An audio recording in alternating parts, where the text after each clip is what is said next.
সকালটা শুরুই হয় এই ভালোবাসাগুলো পেয়ে। হ্যালো এভরিওয়ান, আমি মরিয়মের আম্মু। একদিকে রান্নাও বসিয়েছি, এখানে মাছগুলো ভাজতে দিয়ে সুন্দর করে তারপরে আমি আবার আসলাম এগুলো খোলার জন্য।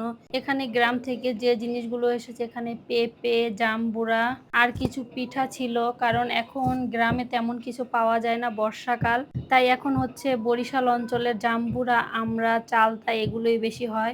এই তো আমাদের জন্য 4টা জাম্বুরা আর কিছু গাছের পেঁপে এনেছে, সাথে কিছু পিঠাও এনেছে। আমার মেয়ে তো আগেই পিঠা খুলে খেয়ে ফেলে। সকাল সকাল ও ক্যামেরার সামনে বসে পড়েছে, বলতেছে এগুলো কি, আমিও দেখবো। আসলে বাচ্চারা আরো বেশি খুশি হয় এই জিনিসগুলো দেখলে। আর এই পিঠাগুলো কি নাম, যাদের গ্রাম অঞ্চল বরিশাল অঞ্চলে তারা অবশ্যই জানেন। এই পিঠাটা দুই ভাবে খাওয়া যায়, একটা হচ্ছে দুধে ভিজিয়ে আর একটা শুকনোই খাওয়া যায়। সাথে কিছু বড়া পিঠাও ছিল, এটা গ্রাম অঞ্চলে বলে বড়া পিঠা। তো তারপর এগুলো গুছিয়ে আবার রান্না করতে চলে আসলাম। আপনারা দেখলেন আমি মাছগুলো আগেই ভেজেছিলাম, এখন পেঁয়াজটা সুন্দর করে ভেজে হলুদ মরিচ লবণ দিয়ে সুন্দর করে কষিয়ে নিব। সাথে কিছু টমেটো দিয়ে দিলাম। এখানে অনেকে বলবেন আপু এটা কি দিলেন, এটা হচ্ছে ফ্রোজেন টমেটো, আমি গত বছর টমেটো রেখেছিলাম সেটাই দিলাম। তারপর একটু ধনেপাতা দিয়েই নামিয়ে ফেললাম। তো কেমন লাগলো ভিডিওটা অবশ্যই